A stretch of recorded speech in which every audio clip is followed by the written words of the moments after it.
Shalom, selamat malam jemaat yang dikasihi Tuhan. Kiranya damai dan sejahtera dari Allah kita senantiasa memenuhi hati dan kehidupan setiap kita. Bapak Ibu yang dikasihi Tuhan, mungkin hari ini kita lalui dengan begitu melelahkan. Mari kita sejenak datang kepada Tuhan, membawa segala pergumulan kita, dan kita mau memuji Dia, kita mau memuliakan Dia, menyatakan kerinduan kita kepadanya. Mari kita masuk dalam saat teduh bersama-sama, mempersiapkan kita untuk berdoa pada malam hari ini.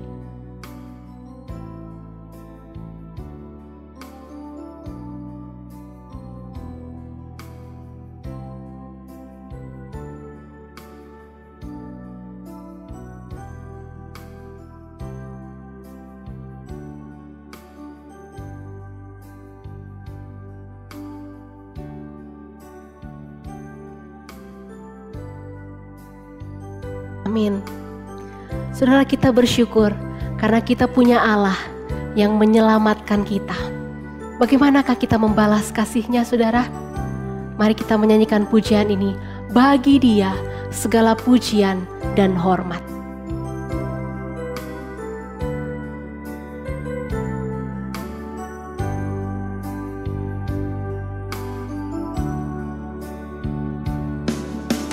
Dia Yesus telah mati bagiku. Dia Tuhan selamatkan jiwaku. Bagi Dia pujianku tak dapat ku balas kasih-Nya. Dia angkatku jadi anaknya, beri damai di dalam hidupku. Bagi Dia sembahku, hanya Dia segalanya bagiku. Bagi Dia segala pujian, hormat serta syukur kekal selamanya. Bagi Dia segala pujian, hormat serta syukur selama-lamanya. Mari Bapak Ibu kita berdoa. Bapa di surga, kalau hari ini kami boleh ada, itu semua karena kasih dan anugerah Tuhan bagi kami. Dalam perjalanan kehidupan kami Tuhan, begitu banyak tantangan dan keterbatasan yang kami hadapi. Tuhan, kadangkala kami meragukan Engkau. Kadangkala kami lupakan Engkau ya Tuhan. Kadangkala kami kecewa dan ingin menjauh dari-Mu. Kadangkala kami ingin mengatur hidup kami sesuai dengan yang kami mau. Tuhan, ampunilah kami. Tuhan, pada malam hari ini kami mau mengakui ya Tuhan, bahwa hanya kasih-Mu lah yang membuat kami kuat sampai hari ini. Keselamatan-Mu lah yang menjadikan kami berharga. Kasih-Mu Tuhan yang menopang kami, menopang bangsa kami, menopang gereja kami sampai hari ini. Dan kami bersyukur bahwa Engkau senantiasa menjaga hati kami untuk terus percaya kepada-Mu. Terima kasih Tuhan, kami mau memuji dan mengagungkan Engkau. Biarlah hanya segalanya hormat dan pujian kepada-Mu. Bagi Dia segala pujian, hormat serta syukur kekal selamanya. Bagi Dia segala pujian, hormat serta syukur selama-lama. Bagi Dia segala pujian.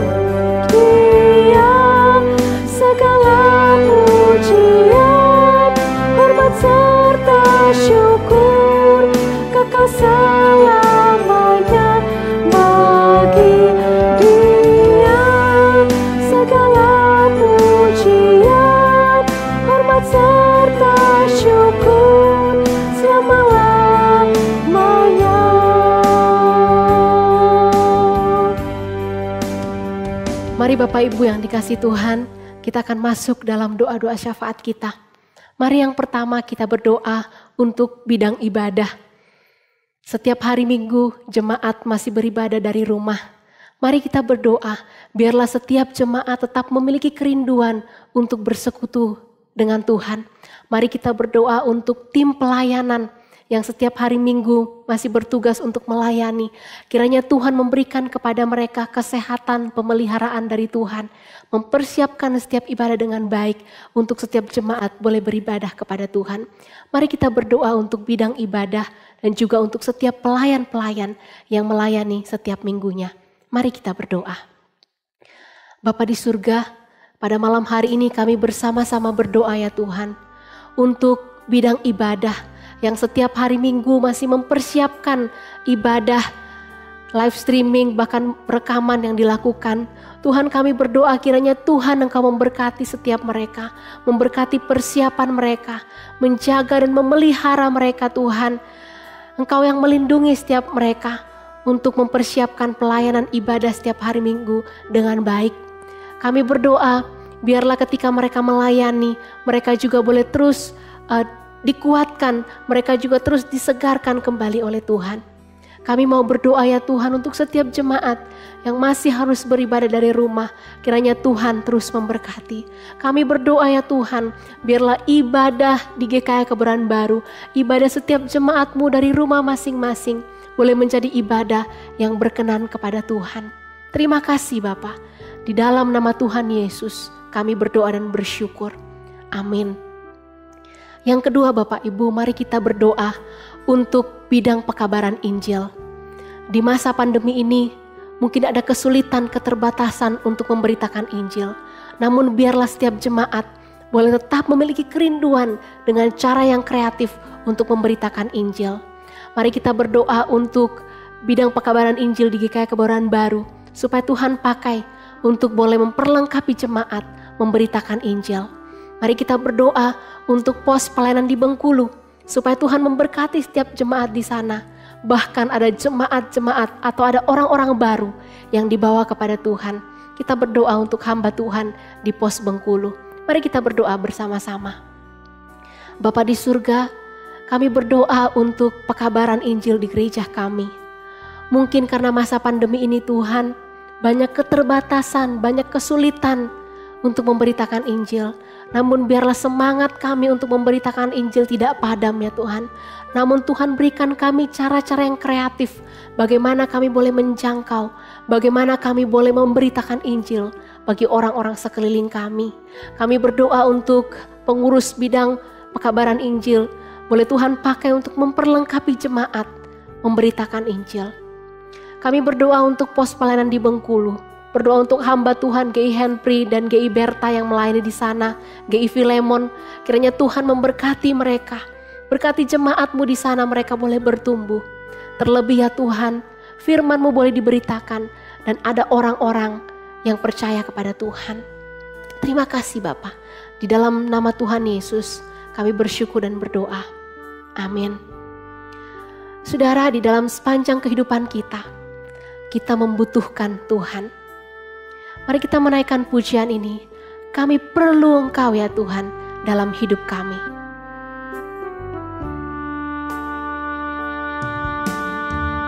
Kemanakah kami mencari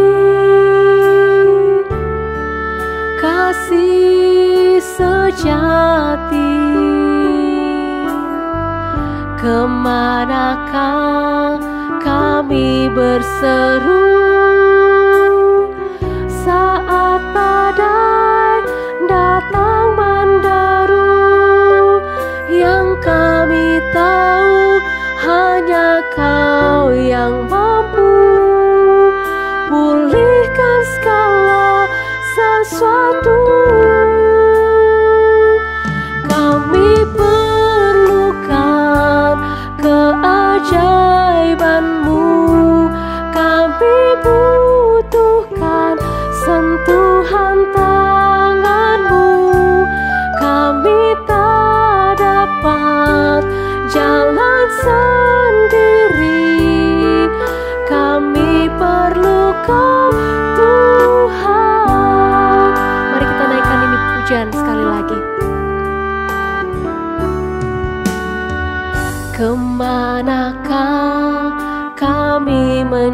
mencari kasih sejati. Kemanakah kami berseru saat badai datang menderu? Yang kami tahu hanya Kau yang mampu pulihkan segala sesuatu. Kami perlukan keajaiban-Mu, kami butuhkan sentuhan tangan-Mu. Kami tak dapat jalan sendiri, kami perlu Kau Tuhan. Bapak Ibu yang dikasih Tuhan, mari kita berdoa bersama-sama bahwa di tengah kesulitan yang kita hadapi saat ini, banyak hal terjadi dalam kehidupan kita. Mari kita berdoa Bapak Ibu supaya setiap jemaat tetap memiliki sukacita, tidak kehilangan sukacita, tidak menggunakan cara-cara yang salah di dalam usaha dan pekerjaan, tetap menjaga integritas dan kesetiaan kepada Tuhan, tetap berlaku baik kepada karyawan dan rekan bisnis, walaupun menghadapi banyak tantangan dan kesulitan di masa pandemi ini. Mari kita berdoa bersama-sama untuk setiap kita dan setiap jemaat Tuhan. Mari kita berdoa. Bapa di surga, pada malam hari ini Tuhan, kami mau berdoa bersama-sama untuk setiap kami, bahkan setiap jemaat-Mu di tengah-tengah kesulitan karena pandemi ini. Kiranya Tuhan tetap memberikan sukacita. Setiap jemaat-Mu tidak kehilangan sukacita menghadapi sulitnya hidup ini. Kami berdoa biar setiap jemaat-Mu tetap mempertahankan integritas dan tanggung jawab mereka di tengah-tengah pekerjaan yang Tuhan percayakan. Mereka tetap berlaku baik terhadap karyawan dan rekan bisnis mereka. Tetap mengasihi di tengah-tengah kesulitan yang mereka hadapi. Tetap memberikan diri untuk melayani Tuhan, melayani sesama dimanapun Tuhan tempatkan mereka. Tuhan, Engkau berkati setiap jemaat-Mu. Tetap tampil sebagai anak-anak-Mu yang setia di tengah-tengah kesulitan yang terjadi. Terima kasih Bapa di surga. Di dalam nama Tuhan Yesus kami berdoa. Amin. Mari kita berdoa bersama untuk setiap kita. Saudara, pandemi ini yang terjadi di mana kita tidak bisa ke gereja, kita tidak bisa bertemu dengan saudara-saudara seiman kita. Hal itu dapat membuat kelelahan secara rohani Bapak Ibu. Mari kita berdoa, kiranya setiap kita tetap diberikan kesegaran rohani yang baru setiap hari untuk terus mencintai Tuhan. Kita berdoa biarlah di dalam doa pribadi kita, saat teduh kita, bahkan persekutuan doa malam seperti ini, Tuhan kembali segarkan jiwa kita, segarkan kerohanian kita untuk terus mencintai Tuhan. Mari kita berdoa bersama-sama. Bapa di surga, kondisi kesulitan di tengah pandemi ini dapat membuat kerohanian kami menjadi lemah. Bahkan kami jenuh secara rohani ya Tuhan. Kami beribadah dari rumah, kami tidak bisa datang persekutuan doa di gereja. Kami tidak bertemu dengan saudara seiman kami untuk saling menguatkan. Tuhan, hal ini bisa membuat kerohanian kami menjadi jenuh. Oleh sebab itu Tuhan, kami datang memohon kepadamu, berikanlah kami kesegaran yang baru hari lepas hari, untuk kami terus menikmati karya Tuhan, kasih Tuhan, penyertaan Tuhan dalam hidup kami. Melalui doa teduh kami, melalui pembacaan firman kami boleh tetap merasakan kasih Tuhan dan membangun iman kami, tetap setia kepada Tuhan dan mencintai Tuhan. Terima kasih Bapa di surga. Inilah doa kami, inilah kerinduan kami ya Tuhan. Biar kondisi kesulitan hari ini tidak mematikan semangat pertumbuhan iman kami, tapi kami terus setia dan mengenal Engkau. Di dalam nama Tuhan Yesus kami berdoa. Amin. Saudara, mari kita berdoa untuk Pendeta Petrus dan seluruh keluarga yang masih dalam kondisi berduka. Kiranya Tuhan memberikan penghiburan kepada Muse dan keluarga. Tuhan pelihara dan jaga mereka. Tuhan yang mengasihi setiap keluarga.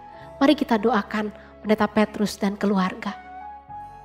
Bapa di surga, kami mau berdoa untuk Muse dan keluarga dalam kondisi dan dalam masa-masa duka. Kiranya Tuhan memberikan penghiburan, memberikan kekuatan, secara khusus juga kekuatan fisik bagi mereka. Tuhan, Engkau yang menyertai, mendampingi, memberikan segala yang mereka butuhkan. Kiranya kasih dan penyertaan Tuhan senantiasa menjadi pendampingan, ada lawatan Tuhan bagi keluarga Muse. Terima kasih Tuhan. Inilah doa dan syukur kami berdoa. Amin. Saudara, yang terakhir, mari kita membawa setiap pergumulan kita kepada Tuhan. Kita membawa apa yang menjadi keluh kesah kita kepada Tuhan. Karena kita yakin dan percaya bahwa Ia ada untuk setiap kita mendengar seruan doa kita. Mari kita berdoa secara pribadi di hadapan Tuhan. Bapa di surga, setiap jemaat-Mu datang membawa pergumulan mereka ya Tuhan. Membawa keluh kesah mereka kepada Tuhan. Membawa segala pergumulan beban berat mereka. Berseru memohon kepadamu Tuhan. Kiranya Engkau mendengarkan setiap seru doa kami. Setiap permohonan kami. Bahkan setiap tetesan air mata kami. Engkau memperdulikan setiap kami. Berkati setiap jemaat-Mu Tuhan. Kuatkan iman kami untuk menghadapi kehidupan yang Tuhan berikan ini. Terima kasih Bapa. Inilah doa kami. Kami menyerahkan setiap jemaat-Mu di dalam kesulitan mereka masing-masing. Yang sakit Tuhan sembuhkan. Yang sedang bergumul dengan kerohanian mereka, Tuhan tolong mereka diberikan kekuatan. Yang berjuang dalam usaha dan pekerjaan, Tuhan berkati. Yang berjuang dalam pendidikan, kuliah, kiranya Tuhan juga beserta. Yang berjuang dengan kondisi kesehatan, sakit penyakit, Tuhan dampingi, berikan hikmat-Mu, berikan kekuatan. Yang bergumul dalam relasi di tengah-tengah keluarga yang tidak harmonis, kami berdoa Tuhan, Engkaulah pengikat akan kasih. Dan biarlah kasih Tuhan hadir di tengah-tengah setiap jemaat-Mu. Terima kasih Tuhan. Inilah doa kami, inilah seruan kami. Di dalam nama Tuhan Yesus, kami bersyukur dan berdoa. Amin. Mari saudara, kita akan mempersiapkan diri kita untuk merenungkan firman Tuhan. Dan naikkan pujian mengenal-Mu. Biarlah yang selalu kita rindukan adalah mengenal Tuhan di dalam hidup kita. Bila ku buka mataku dan lihat wajah-Mu, ku terkagum bila ku lihat hidupku dan karya tangan-Mu. Ku tersanjung karena semua yang baik dalam hidupku. Itulah karya-Mu, Kau beri kesempatan yang baru, dan ku ingin mengenal-Mu Tuhan lebih dalam dari semua yang ku kenal. Tiada kasih yang melebihi-Mu, ku ada untuk menjadi penyembah-Mu.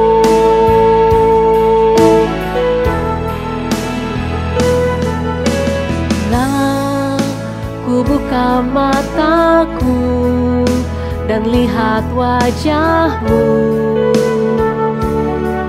ku terkagum agung bila kulihat hidupku dan karya tanganmu. Ku tersanjung karena semua yang baik dalam hidupku, itulah karyamu. Kau beri kesempatan yang baru, dan ku ingin mengenalmu, Tuhan, lebih dalam dari semua yang ku kenal. Tiada kasih yang melebihimu. Ku ada untuk menjadi penyembahmu. Ku ada untuk menjadi penyembahmu. Ku ada untuk menjadi penyembahmu. Firman Tuhan akan disampaikan oleh Pendeta Bambang. Selamat malam saudara-saudara yang dikasihi Tuhan. Salam sejahtera untuk semua saudara dimanapun saudara berada.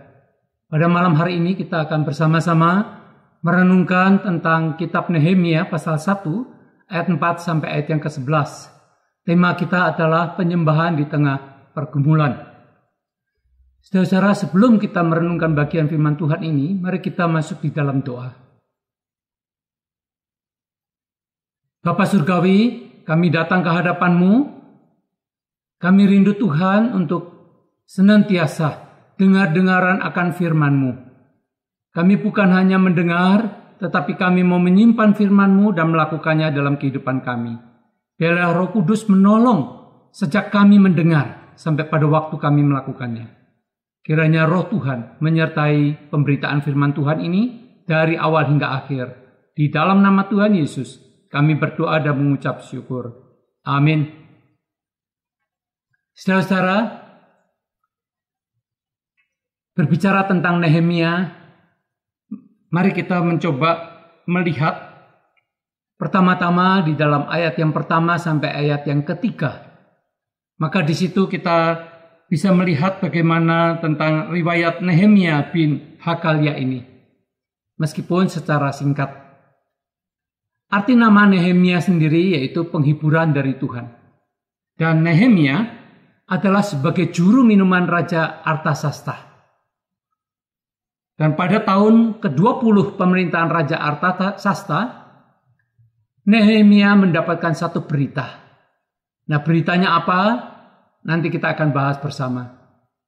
Raja Artasasta ini memerintah dari tahun 465 sampai 424 sebelum Masehi. Dan dia meninggal tepat kalau sekarang pada hari Natal, yaitu 25 Desember tahun 424 sebelum Masehi. Jadi dia memerintah 41 tahun lamanya. Nehemia adalah orang kepercayaan Raja Artasasta ini. Saudaranya bersama dengan beberapa orang dari Yerusalem atau dari tanah Yehuda datang ke Persia menemui Nehemia. Dan Nehemia mendapat berita dari Hanani ini yang merupakan saudaranya. Yaitu pada bulan Kislu tahun 445 sebelum Masehi. Bulan Kislu adalah bulan ke-9 orang Yahudi. Dan bulan Kislu ini kalau secara internasional merupakan bulan Desember. Saat itu Nehemia berada di istana di kota Susan. Maka disebut dengan Puri Susan. Susan adalah satu kota tua yang merupakan ibu kota Persia. Persia yaitu Iran saat ini. Yang sangat terkenal pada waktu itu. Bahkan kota Susan ini, di sana ada kuburan dari Daniel. Kalau saudara nanti sempat ke sana, nanti bisa melihat kuburan dari Daniel ada di kota Susan ini. Pada waktu Nehemia berada di Puri Susan inilah, dia mendengar berita. Saudara, kalau kita tahu bahwa sering kita mendengar kata Persia, kata Media, bahkan kata Kasdim atau Babel, ya. Maka mari kita, supaya kita tidak bingung, saudara ya. Bangsa Iran itu dulunya namanya bangsa Arya yang terpecah menjadi dua, yaitu Media, yaitu orang Kurdi, dan Persia yang sekarang dikenal dengan Iran. Ya. Jadi bangsa Iran itu ada Media, ada Persia. Dan kalau bicara tentang Kasdim atau Babel, Babilonia, itu bicara tentang Irak. Jadi dua negara besar pada waktu itu, yaitu Irak dan Iran, ya, kerajaan yang sangat besar yang menguasai wilayah daerah Timur Tengah itu. Dan Nehemia bekerja di Iran, yaitu di ibu kota Persia pada waktu itu, yaitu di kota Susan. Dan dia tinggal di Puri, di istana raja, sebagai juru minuman raja. Dan ketika mendengar berita tentang keadaan dari Yerusalem dan orang-orang Yahudi, ya, ketika dia mendengar dari Hanani bahwa orang Yahudi itu yang tidak dibawa ke pembuangan oleh Persia, maka mereka tertinggal di Yerusalem, dan orang-orang ini ternyata dalam keadaan kesusahan, kesukaran, dan suatu penderitaan yang besar dialami oleh mereka. Dan mereka itu sungguh tercela atau mengalami aib. Saudara-saudara, ini bicara tentang orang Yahudi yang tersisa, yang tertinggal di sana. Tetapi juga berita yang kedua yang ditanyakan oleh Nehemia, yaitu tentang Yerusalem. Itu ternyata tembok Yerusalem itu terbongkar. Dan pintu gerbang dari Yerusalem itu terbakar. Saudara, dua hal inilah yang sangat penting tentang orangnya dan tentang kota Yerusalem. Ternyata dua-duanya mengalami satu peristiwa besar yang belum pernah terjadi dan yang membuat susah hati dari Nehemia. Karena Nehemia waktu dibuang, Yerusalem masih dalam keadaan baik. Pada tahun 538, kerajaan Yehuda dikalahkan oleh Persia dan ditawan ke tempat Persia.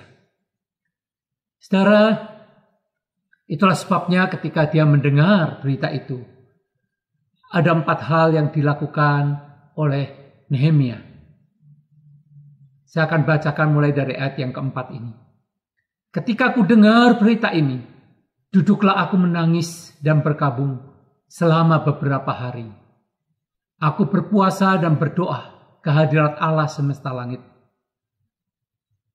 Respon Nehemia ketika mendengar berita tentang Yerusalem, kota asalnya, kota ayahnya, dan mendengar berita tentang bangsanya, maka dia duduk menangis. Kata menangis ini, saudara, bisa diterjemahkan dengan menangis yang dengan teriakan. Satu, mungkin kalau sekarang dalam keadaan orang yang ditinggal pergi, mengalami kedukaan, peristiwa kecelakaan, maka tangisan yang histeris. Saudara, itulah keadaan yang dialami oleh Nehemia. Dia duduk, dia menangis, dia berteriak dengan tangisan. Dan bukan hanya itu, dia berduka, dia meratap, dia berkabung selama beberapa hari.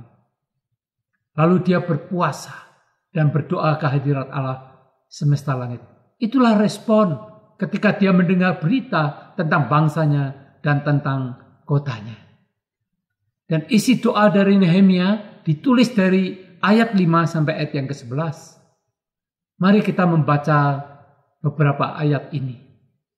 Ayat yang ke-5 dikatakan, kataku, ya Tuhan Allah semesta langit, Allah yang maha besar dan dahsyat, yang berpegang pada perjanjian dan kasih setianya terhadap orang yang kasih kepadanya dan tetap mengikuti perintah-perintahnya.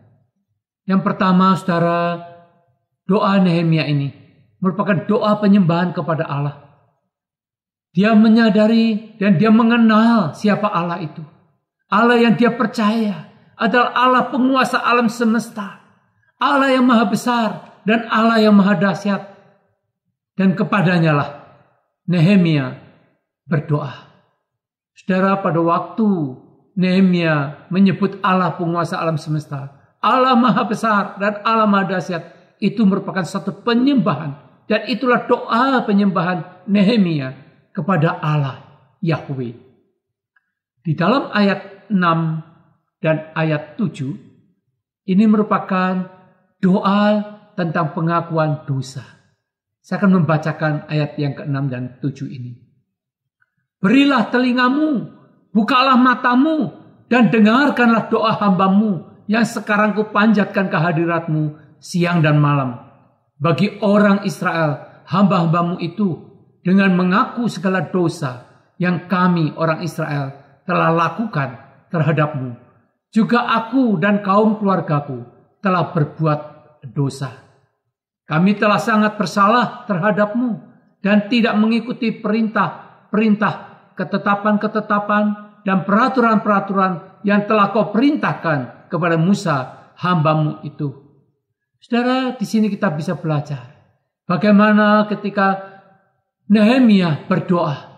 Dia bukan hanya menyembah memuji Allah yang maha besar, tetapi dia juga mengaku dosanya. Dia mengaku dosa pribadinya. Dia mengaku dosa tentang bangsanya. Dia mengaku dosa tentang keluarganya. Saudara, dia mengakui dosa pribadinya. Dia mengakui dosa keluarganya, keluarga ayahnya. Dan dia mengakui dosa dari bangsa Israel. Apakah dosa yang sudah dilakukannya? Yaitu dosa tentang pelanggaran. Tentang tidak mengikuti perintah-perintah Tuhan. Tidak mengikuti ketetapan-ketetapan Tuhan. Tidak mengikuti peraturan-peraturan Tuhan yang telah diperintahkan kepada Musa. Dan mereka sudah melanggar dan tidak mengikutinya.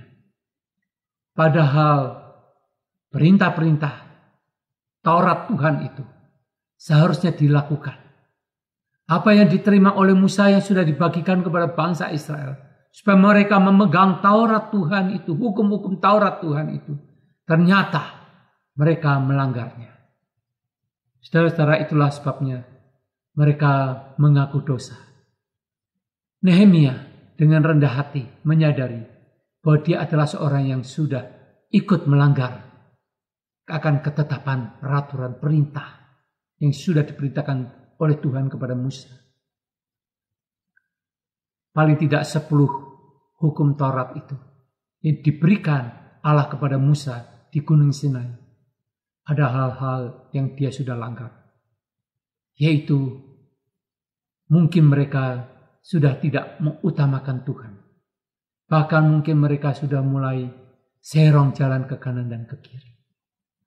Saudara-saudara, mari kita ketika kita mengalami pergumulan, mari kita melihat apakah ada dosa di dalam diri kita.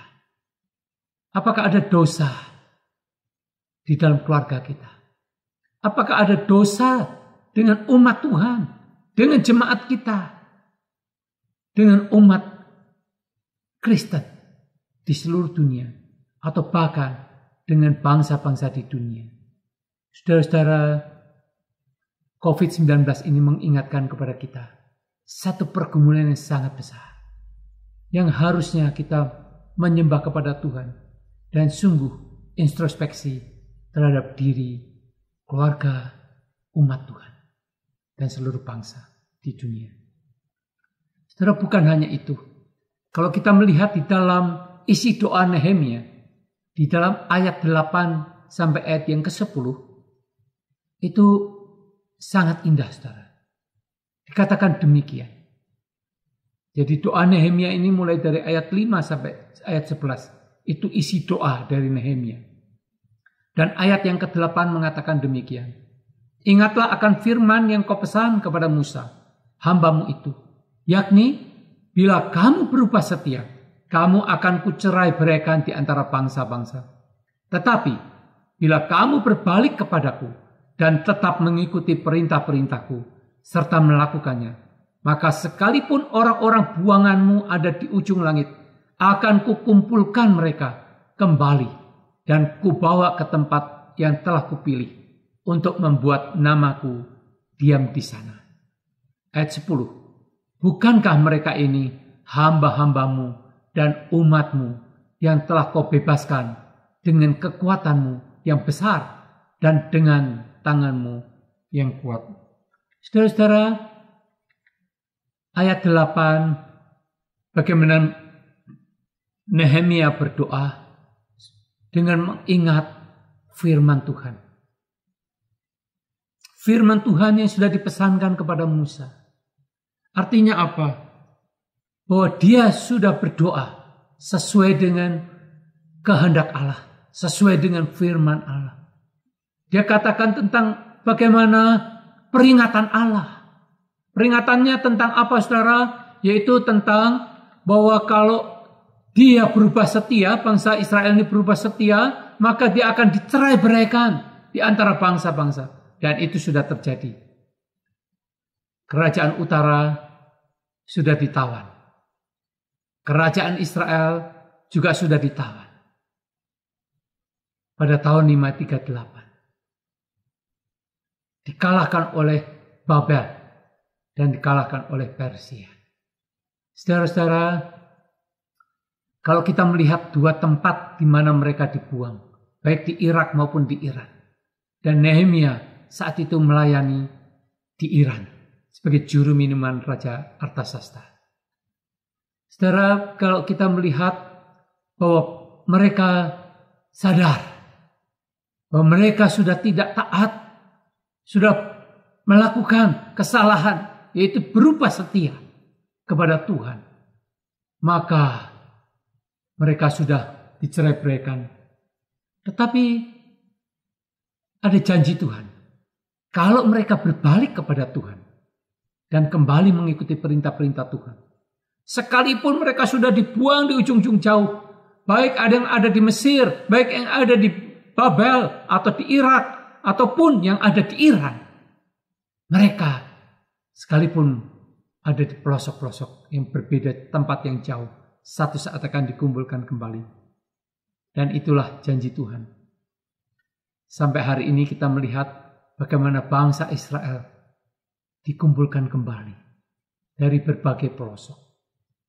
Saudara, oleh karena Nehemia berdoa sesuai dengan kehendak Allah, sesuai dengan firman Allah, dia mengingat bahwa dia berdoa sesuai dengan peringatan Allah, bahwa satu saat mereka akan dicerai-beraikan kalau tidak setia, tetapi mereka akan dikembalikan. Mereka akan dikumpulkan kembali sesuai dengan janji Allah.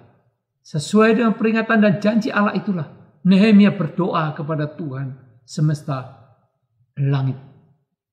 Saudara-saudara, dan di dalam doa ini ayat 8-10 tergantung doa yang penuh dengan iman. Dia katakan Allah itu Allah yang setia kepada janjinya. Saudara, bukan hanya setia kepada janjinya, tetapi Allah itu mampu melakukannya. Bahkan dikatakan begini, bukankah mereka ini hamba-hambamu dan umatmu yang telah kau bebaskan dengan kekuatanmu yang besar dan dengan tanganmu yang kuat. Saudara, disitulah iman dari Nehemia. Mengatakan bahwa Tuhan itu Tuhan yang besar, punya kekuatan yang besar, dan punya tangan yang kuat. Mampu untuk melakukan segala sesuatu. Saudara-saudara, di ayat yang ke-11. Nehemia berdoa dengan satu kesungguhan. Dia bukan hanya berdoa menyembah Tuhan. Dia bukan hanya berdoa mengaku dosanya dan mengaku dosa bangsanya. Tapi dia juga berdoa sesuai dengan kehendak Allah. Dan berdoa dengan penuh iman kepada Tuhan. Bahwa Tuhan adalah sanggup melakukannya. Itulah sebabnya dia berkata kepada Tuhan. Di dalam ayat yang ke-11. Ya Tuhan, berilah telinga kepada doa hambamu ini. Dan kepada doa hamba-hambamu yang rela takut akan namamu. Dan biarlah biarlah hambamu berhasil hari ini dan mendapat belas kasihan dari orang ini. Ketika itu aku ini juru minuman raja. Saudara, sebelum dia menghadap kepada Raja Artasasta, dia berdoa. Dan hari itu dia akan menghadap Raja Artasasta. Dia berdoa sungguh-sungguh. Dan dia meminta dengan satu permohonan yang jelas. Saudara, kesungguhan itu diwujudkan dengan bagaimana dia takut akan Allah. Bagaimana dia memohon belas kasihan dari Raja Artasasta. Tetapi dia percaya bahwa Tuhan yang menggerakkan Raja Artasasta untuk mengabulkan permintaannya. Dia ingin berhasil. Apa permohonannya, saudara? Permohonannya dia ingin kembali ke Yerusalem.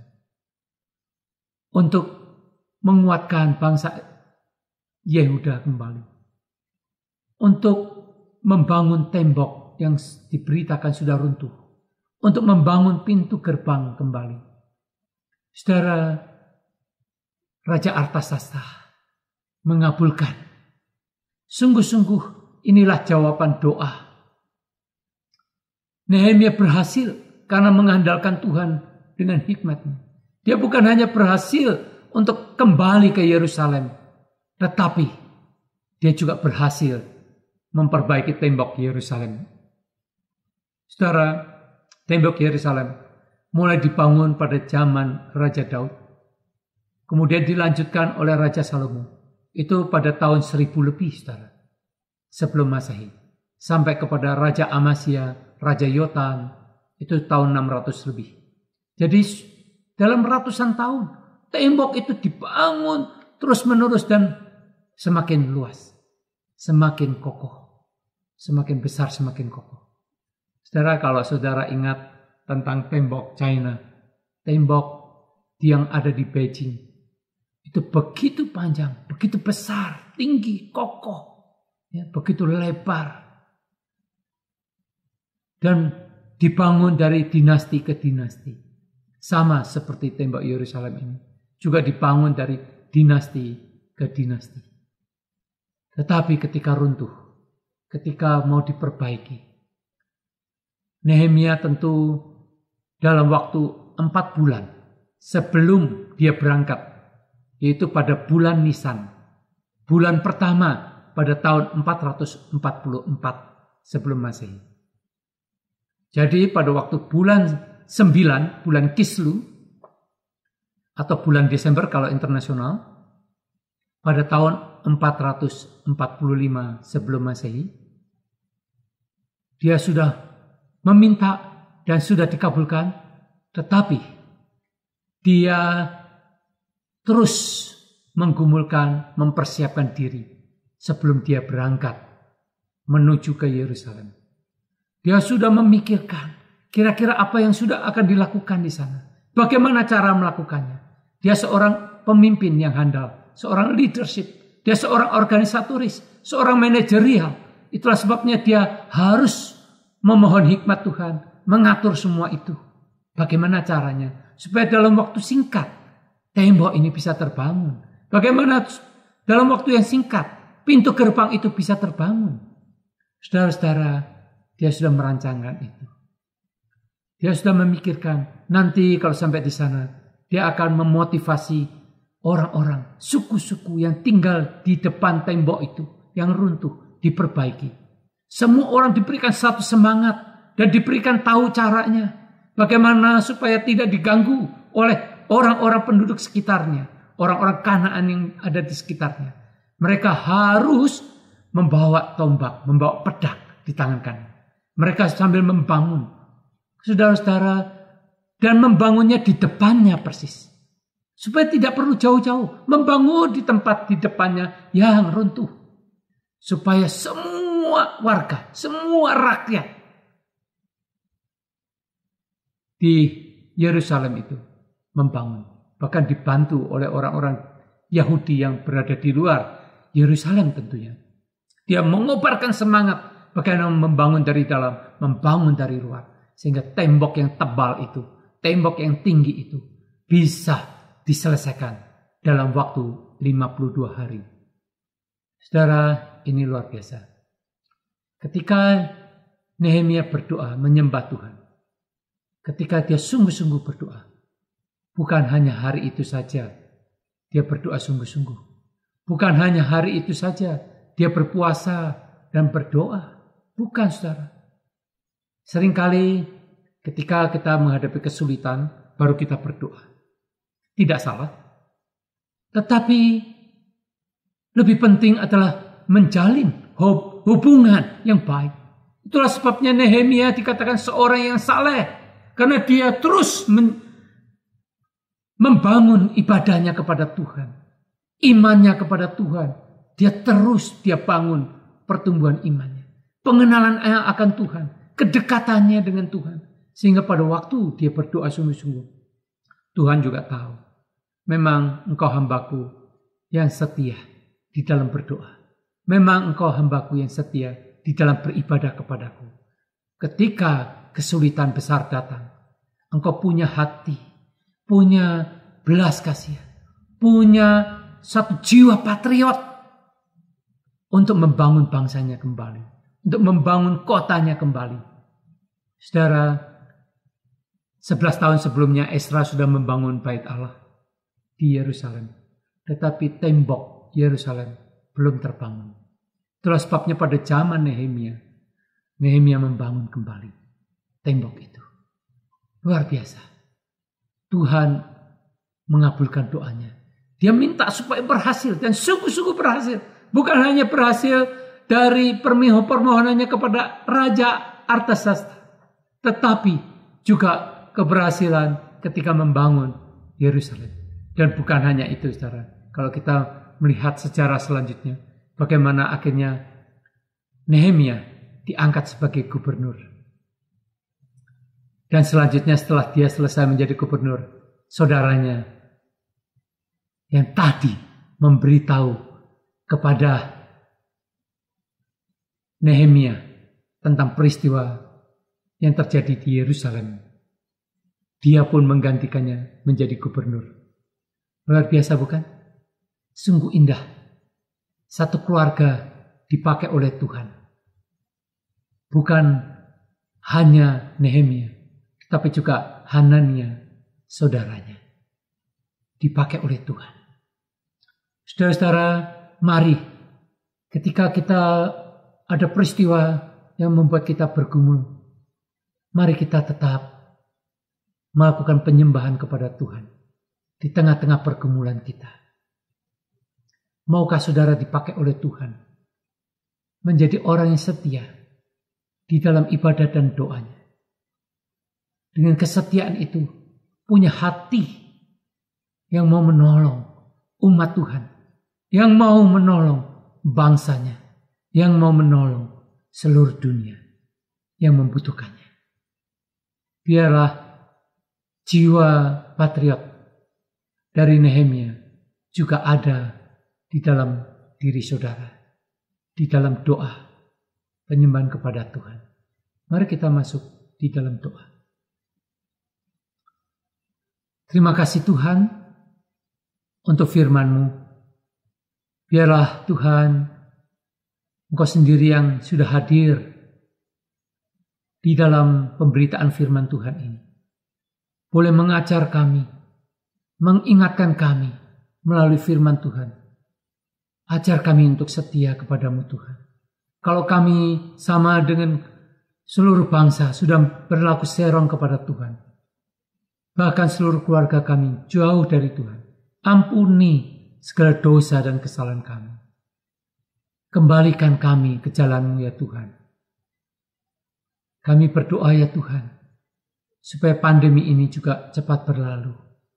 Pakailah kami dalam kesempatan ini untuk membawa jiwa-jiwa tetap datang kepada Tuhan, untuk setia kepada Tuhan, untuk memuliakan Tuhan, untuk menyembah kepada Tuhan. Ajar kami Tuhan untuk bertindak seperti Nehemia bertindak. Seperti karakter Nehemia. Seperti kehidupan rohani Nehemia. Dan bahkan keberanian Nehemia untuk memohon dan bertindak. Terima kasih Tuhan. Terima kasih. Terpujilah nama-Mu Tuhan. Di dalam nama Tuhan Yesus, kami berdoa dan mengucap syukur. Amin. Mari saudara-saudara, kita masuk di dalam doa secara pribadi. Pakai waktu sebentar. Meresponi firman Tuhan ini. Katakan kepada Tuhan. Tuhan, apa yang Tuhan mau di tengah-tengah pandemi ini. Sekalipun kami dalam keadaan sedih menghadapi semua itu. Mungkin ada kedukaan di tengah-tengah keluarga kami. Tuhan, hibur, kuatkan kami. Seperti Nehemia, yang artinya adalah penghiburan dari Tuhan. Itu sungguh nyata dialami oleh Nehemia. Bahkan menjadi penghiburan buat bangsanya, buat umat. Tolong kami, pakailah waktu itu untuk berdoa memohon kepada Tuhan.